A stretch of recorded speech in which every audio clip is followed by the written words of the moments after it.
အားလုံးပဲမင်္ဂလာပါရှင်မြန်မာစတိုရီကနေပြန်လည်ကြိုဆိုလိုက်ပါတယ်ဒီနေ့မှာတော့ဘဝကိုတန်ဖိုးရှိအောင်စိတ်ချမ်းသာအောင်နေစေနိုင်ဖို့အတွက်ပြောပြပေးထားတဲ့ပုံမြင်လေးတစ်ပုဒ်ဖြစ်ပါတယ်ရှင်တခါတုန်းကရွာလေးတစ်ရွာမှာလူငယ်2ယောက်နေထိုင်ကြပါတယ်လူငယ်တစ်ယောက်ကစီးရဲပေမဲ့နေတိုင်းအလုတ်ကျန်းလုပ်ရပြီးလေကွင်းထဲမှာနေရပါတယ်နေထွက်နေဝင်အလုတ်လုပ်နေရပါတယ်နောက်တစ်ယောက်ကတော့မြို့ထဲမှာနေရပြီးအိမ်ကောင်းကောင်းအဝတ်အစားတန့်တန့်စားစရာလည်းမပူရပါဘူးအဖေကြည့်ရင်ဘဝကตาရလှပါတယ်လေကွင်းထဲမှာနေရတဲ့လူငယ်ကနေ့စဉ်အလုပ်ပင်ပန်းရင်စိတ်ထဲမှာအမြဲတမ်းတွေးမိကြလာပါတယ်မြို့မှာနေရတဲ့သူလို့ငါလည်းနေရရင်ဘလောက်ကောင်းလဲနေဘူးမိုးရွာအလုပ်မလုပ်ရဘူးအဝတ်အစားလေးတန့်တန့်ဘဝကตาရမှာပဲဒီလိုနဲ့တနေ့မှာလူငယ်2ယောက်ဟာရွာထိပ်လမ်းဆောင်မှာမတော်တဆအဆုံမိကြပါတယ်လေကွင်းထဲမှာနေရတဲ့လူငယ်ကမြို့မှာနေရတဲ့သူကိုကြည့်ပြီးအားကြော့တဲ့နဲ့ပြောလိုက်ပါတယ်မင်းဘဝကတိတ်ကောင်းတာပဲအေးအေးဆေးဆေးနေရတယ်မိုးလေမခံရဘူးငါလိုပင်ပန်းစရာမရှိဘူးမင်းဘဝလိုနေရခြင်းလိုက်တာ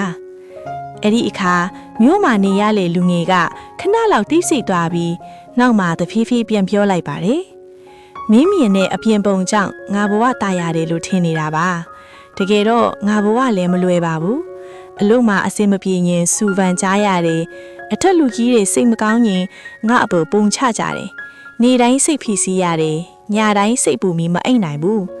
အိမ်ကောင်းကောင်းနေရပေမဲ့စိတ်ငြိမ်သက်မှုမရှိဘူးအပြုံးမောက်ကပင်ပန်းနာကျင်မှုတွေကိုဘယ်သူမှမမြင်ကြဘူးဒီစကားတွေကိုကြားလိုက်တဲ့အခါလေကွင်းထဲမှာနေရတဲ့လူငယ်ကခေါင်းကိုတဖြည်းဖြည်းငုံလိုက်ပြီးစိတ်ထဲမှာတွေးမိသွားပါတယ်အပြင်မှာလှနေတယ်ဆိုတိုင်းဘဝကตายရမယ်လို့မဆိုလိုပါလားငါဘဝကကြမ်းပေမဲ့လွတ်လပ်မှုတော့ရှိနေပါသေးတယ်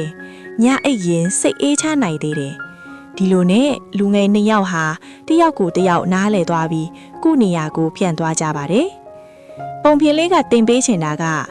လောကမှာအပြင်ပန်းလှတယ်ဆိုတိုင်းအတွင်းဘဝလည်းตายရမယ်လို့မထင်သင့်ပါဘူး